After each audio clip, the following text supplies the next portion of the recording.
আসসালামু আলাইকুম। আশা করি সবাই ভালো আছেন। আলহামদুলিল্লাহ আমরাও ভালো আছি। তো আজকে আমরা কোথায় যাচ্ছি জানেন? আজকে আমরা মাওয়া যাচ্ছি ইলিশ দিয়ে ভাত খেতে। তো আজকে কিন্তু আমরা রাত্রেই যাচ্ছি। এই যে দেখুন এখন হচ্ছে প্রায় রাত ৮টা-৯টা বাজে। এই সময়টা আমরা যাইতেছি আর মাওয়া কিন্তু চলে আসছি আমরা। তো মাওয়াতে এসে আমরা হচ্ছে যেহেতু ইলিশ দিয়ে ভাত খাবো তো সেই জন্য ইলিশ অর্ডার করে আমরা হচ্ছে ভিতরে চলে যাইতেছি রেস্টুরেন্টের। আর এই যে দেখুন রেস্টুরেন্টটা কিন্তু একদম নদীর পাশে, দেখতে খুবই সুন্দর, খুবই সুন্দর। যদিও আমি এতটা সুন্দর করে এটাকে উঠাতে পারিনি। আসলে প্রথমে অতটা আমি ভিডিও করার ছিল না, কারণ এই রেস্টুরেন্টে আমি এর আগে অনেকবার গিয়েছি। তো যাই হোক, এই যে দেখুন আমাদের মাছগুলো কিন্তু ভাজা হচ্ছে আর বেগুন, তারপর আর যা যা অর্ডার করেছি সেগুলো আপনাদেরকে পরে দেখাচ্ছি। আর এখানে দেখেন কত সুন্দর করে ওনারা মাছগুলোকে ভেজে দিচ্ছে। মাওয়া নদীর পরে বসে ইলিশ খাওয়ার মজাই আলাদা। আর এই রেস্টুরেন্টের পাশে বসে মানে নদীর একটা অন্যরকম ঠান্ডা বাতাস পাওয়া যায়, যা বলার বাহিরে। খেতে খুবই ভালো লাগে, খুবই ভালো লাগে। যত গরমই হোক, আর ঠান্ডার সময় তো একটু বেশি ঠান্ডা লাগে, এটাই স্বাভাবিক। আমাদের মাছ এবং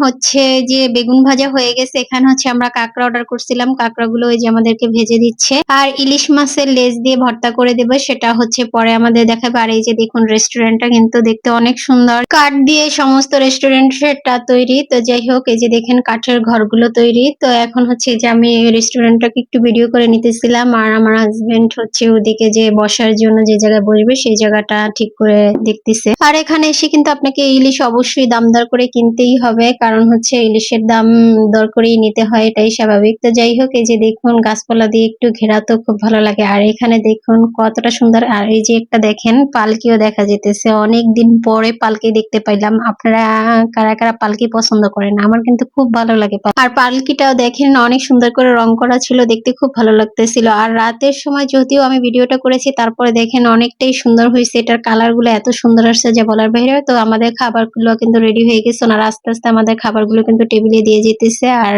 এই যে দেখুন সম্পূর্ণ ভিউটা রেস্টুরেন্টের। আজকে হচ্ছে আমরা একদম নদীর সাইডেই বসছি, আপনাদেরকে রাতের বেলা নদীর দৃশ্যটা অবশ্যই দেখাবো। যদিও রাতের বেলা কিন্তু নদীর দৃশ্য বোঝা যায় না, তো তারপরও যতটুকু বোঝা যায় অতটুকু। আর এই যে দেখেন এটা হচ্ছে নদীর সাইডটা, একদম পদ্মা নদী। তো এই যে এখানে আমরা পদ্মা নদীর মানে একদম কিনারা ঘেঁষা যে রেস্টুরেন্ট সেটাই বসছি। আর এই যে দেখুন নদীতে একদম অন্ধকার দেখা যাইতেছে, আর ওই যে পদ্মা সেতু দূরে দেখা যাইতেছে, লাইট জ্বলে আছে, এটাই হচ্ছে সেতুটা। আর পানিটা তো এখন দেখা যাচ্ছে না, কারণ রাতের বেলা তো, এই জন্য। তো যাই হোক, পদ্মা নদীর পাড়ে বসে পদ্মার ইলিশ দিয়ে ভাত খাওয়ার ফিলটাই কিন্তু অন্যরকম, তাই না বলুন?